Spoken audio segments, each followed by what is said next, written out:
deviens artiste céramique? En fait, ça a été un long processus. J'ai déjà fait des études dans l'art et je me suis au départ plutôt axée sur le stylisme de mode. Ça m'intéressait, c'était vraiment un domaine qui m'intéressait beaucoup de par déjà les matières. Les matières, c'est vraiment quelque chose qui me suit depuis très longtemps.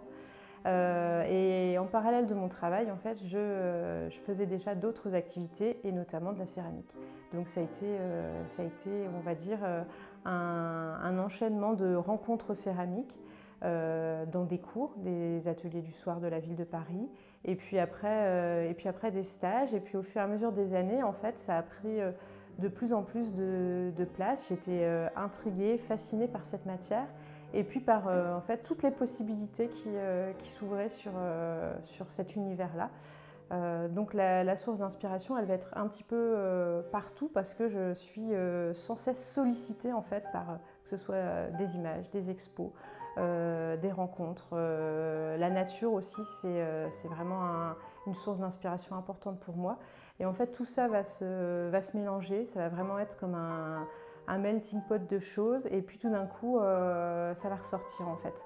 Il y a aussi des moments de ma vie en fait qui vont aussi m'inspirer et qui vont ressortir dans mon travail. Je n'établis pas forcément un chemin de fer en me disant bah voilà, je vais travailler sur telle chose. En fait, je vais commencer une étape, je vais commencer un processus, et puis tout d'un coup, ça va m'emmener vers une idée, vers une autre, et finalement, ça se fait de façon très instinctive.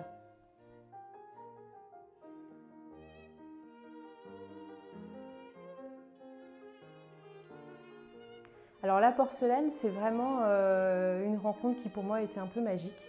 Déjà parce que en fait, tout le monde me disait oh là là, la porcelaine, j'avais l'impression que c'était le Graal en fait, que c'était, alors c'est quelque chose, c'est une matière qui est difficile à travailler, mais qui est aussi assez pure par sa blancheur, par sa finesse. En fait, en général, les gens pensent que c'est une matière fragile, alors que non, en fait, c'est une matière très résistante et qui demande une dextérité pour la travailler. Et du coup, tout ça, ça m'a attirée en fait. Cette difficulté, cette maîtrise, c'est vraiment quelque chose qui m'intéresse dans mes différentes activités. J'ai besoin de me confronter à la difficulté, en fait, à un long apprentissage, à aussi des gestes répétés. Ça, c'est quelque chose qui est vraiment important pour moi. Pourquoi, je ne sais pas, mais en fait, j'ai vraiment besoin de répéter des gestes, de répéter des techniques, d'avoir vraiment un processus comme ça, presque méditatif en fait.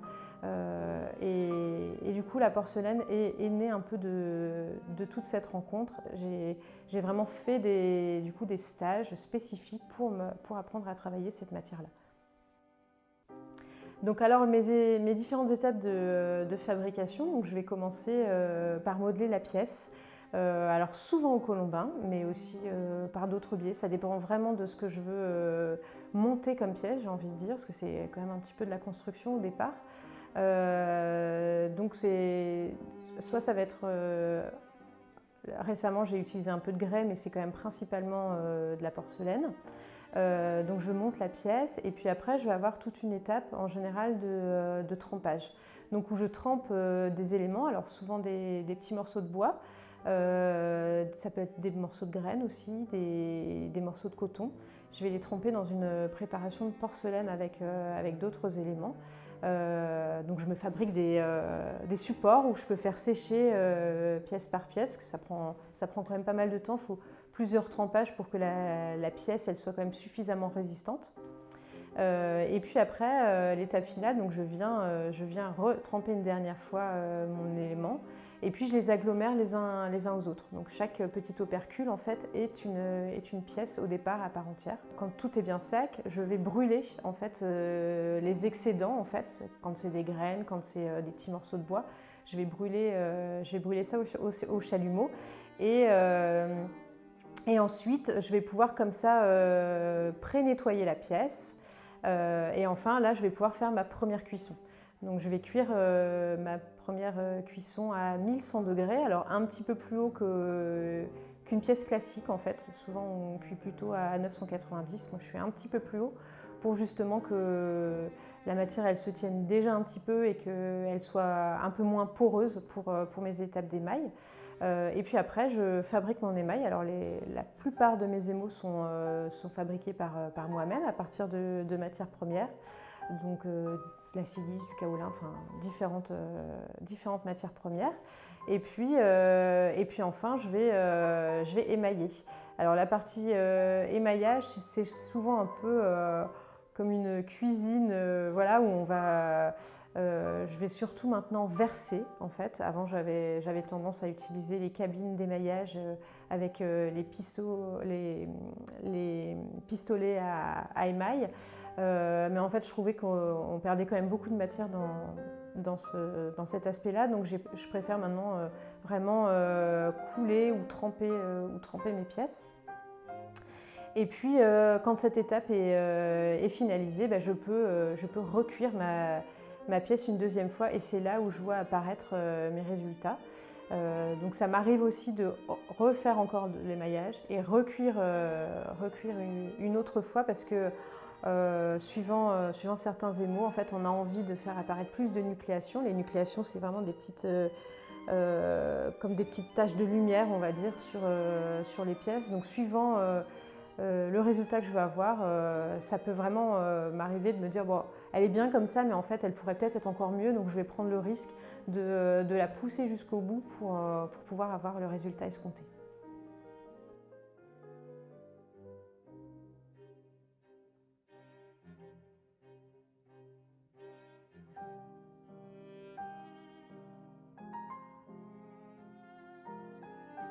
Et là, actuellement, en fait, je suis un peu, j'ai envie de dire, dans une page blanche créative, dans le sens où j'ai envie de tester des nouvelles choses. Donc, je continue quand même tout ce que j'ai déjà pu travailler, mais je m'accorde en fait la possibilité d'aller explorer d'autres horizons.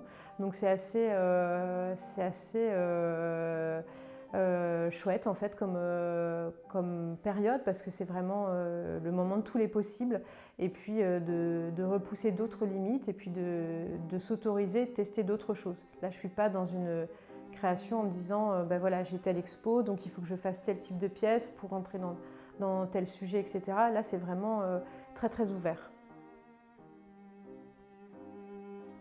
Alors oui, il y a quand même cette année des expositions, malgré que je continue d'autres pièces. J'avais répondu à un appel à candidature sur tout un cercle d'expositions autour de la botanique. J'ai déjà eu sur cette thématique-là une exposition à l'Atelier 2 à Villeneuve-d'Ascq pendant 3 mois et maintenant mes pièces vont partir en Belgique en mars. Ça va durer un mois et puis après voilà, après je vais pouvoir me concentrer à d'autres choses.